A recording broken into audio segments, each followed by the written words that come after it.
మార్చుకున్నాడు. పొద్దున్నే బేరం ఓ సిగరెట్. Good morning sir. డబ్బులు ఇస్తాలే, ఎయిర్పోర్ట్కి పోనీ.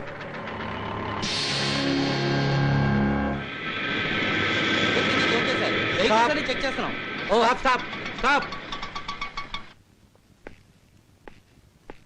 ఏంటయ్యా ఏమైంది? వెహికల్స్ అన్ని చెక్ చేస్తున్నారు. బాంబు పెట్టారని ఇన్ఫర్మేషన్ వచ్చింది సార్. పిఎం వెళ్ళే రోడ్ ఇదే కదా, అందుకే నేను చెక్ చేస్తున్నాం.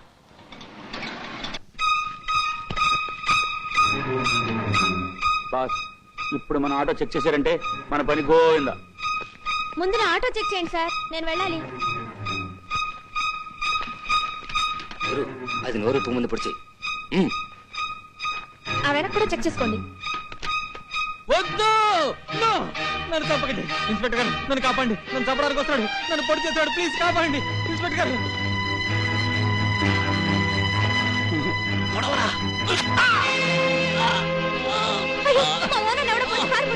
అయ్యో అబ్బాయి ఎంత రక్తం, హాస్పిటల్కి తీసుకెళ్ళండి సార్. పంపించండి.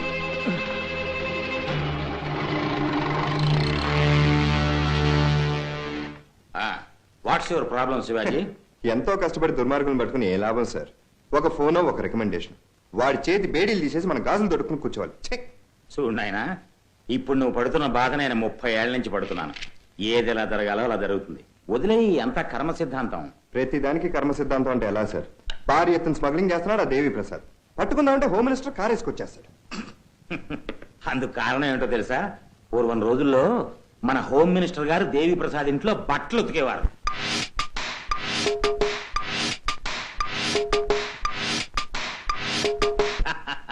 అసలు దేవి ప్రసాద్ సలహా వల్లే ఈయన మంత్రి అయింది. కృతజ్ఞత పాపం. అవన్నీ నీకెందుకు? ఈ రోజు నుంచి నీకు నేను ఫుల్ పవర్స్ ఇస్తున్నాను. ఏం చేస్తావో చేయని ఇష్టం. సంబంధం కావాలండి. కొంచెం లేటుగా వచ్చారేమో. అయ్యో, పెళ్లి నాకు కాదని బాబు, మా అమ్మాయిలకి. ఈవిడ నా భార్య. కూర్చోమ్మా కూర్చో. ఎలాంటి సంబంధం కావాలమ్మా? ముందు మా అమ్మాయిల గురించి చెప్పాలండి. మాకు కవల పిల్లలు. పెద్దమ్మాయి అచల కుమారి. ఆచార వ్యవహారాలంటే కాస్త పిచ్చెక్కువ. మగాళ్ళంటే చాలు తెగ సిగ్గుపడిపోతుంది. హాయ్. ఏం పేరు బేబీ? భయపడేసావు. మరి రెండో అమ్మాయి పేరు కుచల కుమారి. కొంచెం free. Hello aunty, how are you uncle? Fine. Hello, what's your name? మర్చిపోయాను. Joke. Wow, cigarette. Do you smoke? Well, my friend. Fantastic. Letter, please. Thank you. ఇది కొంచెం ఫ్రీ కాదమ్మా, టోటల్ ఫ్రీయే. ఏమిటి సార్ మా షెడ్ని పావనం చేశారు? నీ హెల్త్ ఎలా ఉందో చూసిపోదామని. అవును, నిన్నెవరో నడి రోడ్లో పొడిచి పారిపోయి వారం రోజుల పైన అయిపోయింది. ఇంతవరకు పోలీస్ కంప్లైంట్ ఇవ్వలేదేంటి? అదో పెద్ద కదా సార్. చెప్పనా సార్? చెప్పు. తిండి లేక కాళ్ళు పట్టుకుంటే డ్రైవర్ గా ఉద్యోగం ఇచ్చాను. కానీ వెధవ రోజు తాగడం, దేనికో దానికి గుద్దడం, కలెక్షన్ ఇవ్వకుండా ఎగ్గొట్టడం. సార్, నా ఆటోలో స్మగ్లింగ్ మొదలెట్టాడు. అందుకే ఉద్యోగం నుంచి పీకేశాను. ఆ కష్టోడు తాగొచ్చి నన్ను. God is great. మళ్ళీ వాడిని కనిపించలేదా? మోహన్ జల్లదు కదండి. ఈ మొహమేనా? ఫుడ్ పెట్టినాయని కత్తి పెట్టి పడుస్తావా? వివేకానంద స్వామి లాంటి వాడు ఆటో తోలుతూ స్మగ్లింగ్ చేస్తావా? మీరే వరి కాకండి సార్, వీడు దొరికాడు కదా, వారం రోజుల లోపల వీడి గ్యాంగ్ ని, వీడి బాస్ ని ఇదిగోండి మీ నల్ల జెండా. ఇంకా రిలాక్స్. కమిషనర్ గారు, సార్, దుర్మార్గులను పట్టుకోవడం మీ డ్యూటీయే కాదన్ను. అందులో కూడా కొందరు మంచివారు ఉంటారు కదా. దుర్మార్గుల్లో మంచి దుర్మార్గులు కొంతమంది, చెడ్డ దుర్మార్గులు కొంతమంది ఉంటారని తమరు చెప్తేనే వింటున్నాను హోమ్ మినిస్టర్ గారు. మొన్న గాంధీ జయంతి నాడు కొంతమంది ఖైదీలను వదిలేయడం మర్చిపోయామని చెప్పి దేవి ప్రసాద్ గారు మనుషులను వదిలేయండి. పోయిన గాంధీ జయంతికే 3 గాంధీ జయంతులకు సరిపడేంత మందిని వదిలేశామండి. ఆ పాయింట్ మీద పేపర్ వాళ్ళు మన సబ్బు లేకుండా ఉతికేస్తున్నారు. అలా అయితే వదలండి. మినిస్టర్ గారు, ఒక్క నిమిషం వస్తారా? నువ్వు పని చేయించడానికి వచ్చావా, ఆయనతో పరాచికాలు ఆడటానికి వచ్చావా? ఏం చేయమంటారండి, నేను మీ ఇంట్లో బట్టలు ఉతికిన సంగతి ఆయన కూడా తెలిసిపోయినట్టుంది. పరువు పోయింది. మర్యాదగా నా మనుషులు వదిలి పెడతావా, లేకపోతే నిన్ను ట్రాన్స్ఫర్ చేయించనా? నేను కమిషనర్ ఆఫ్ పోలీస్ ని, కమిషన్ ఏజెంట్ ని కాదు మీరు చెప్పినట్టు అలా చేయడానికి. మీ డబాయింపంతా మీ పెళ్ళాం బట్టలు ఉతికేవాడి మీద చూపించండి.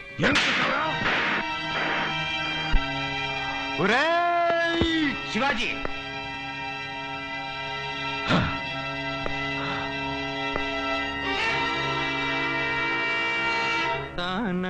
సారథి గారు, నేను సింగర్ గా పైకొస్తానంటారా? మీది మెలోడియస్ వాయిస్. ఒక్క 6 నెలలు స్టేజ్ మీద ప్రోగ్రెస్ ఇచ్చారంటే చాలు, మిమ్మల్ని మెడ్రాస్ తీసుకెళ్లి ఇళయరాజాకి పరిచయం చేస్తాను. మీకు ఇళయరాజా అంత బాగా తెలుసా? తెలిసేదే ఉందండి, వెళ్ళి కాలమే పడిపోవడమే. రైట్, ఇందులోంచి ఒక చీడీ తీరా. ఏమిటది? మేము ముగ్గురం లాటరీ వేసుకున్నాను రా. ఎందుకు? నువ్వు ముందు తీరా, తర్వాత చెప్తాను.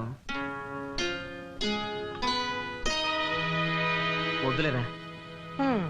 నేను ఎప్పుడో చెప్పాను, పాటగాడు పాటగాడే, పక్క వాయిద్యం పక్క వాయిద్యమే అని. వస్తాను రా. వస్తాను.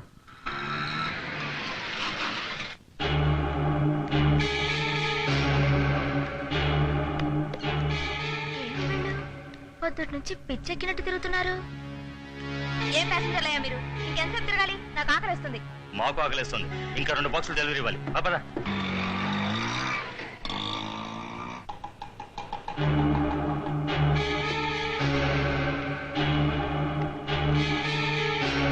ఏమయ్యా, ఆటోలో సరుకు తెస్తుంటే మననే పోలీసులు పట్టుకున్నారు కదా, మళ్ళీ అమ్మాయి ఆటోలు ఎందుకు తెచ్చారు? అది కాదయ్యా, నేను చక్రపాణి దగ్గర పనిచేస్తున్నట్టు ఈ అమ్మాయికి తెలియదు. అయినా ఇప్పుడు మేము ప్యాసింజర్ టైప్ లో సరుకు చేరేస్తున్నాం. నువ్వేం కంగారు పడదు, వస్తాం. పద. ఆగండి, ఏదేదో తీసుకెళ్తున్నారు, ఏదేదో తీసుకొస్తున్నారు. మీ పద్ధతి చూస్తుంటే నాకేదో అనుమానంగా ఉంది. నా డబ్బు నాకు పారేసి వేరే ఆటో చూసుకోండి. ఇది చాలా పవిత్రమైన ఆటో. ఊరికి వస్తున్నావా? డబ్బులు ఇస్తున్నాగా. ఇచ్చావులేవయ్యా బోర్డు డబ్బులు. మళ్ళీ డోర్ తెరిచావంటే కోసేస్తా. మూసుకోలేడు. చేతిలో పడుతుంటే నా చేతిలో ఆటో ఉందిరా, ఇప్పుడు చూపిస్తాను.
ఈ బ్రౌన్ షుగర్ స్మగ్లింగ్ కోసం పొద్దు నుంచి ఆటో ఆడుతున్నారా?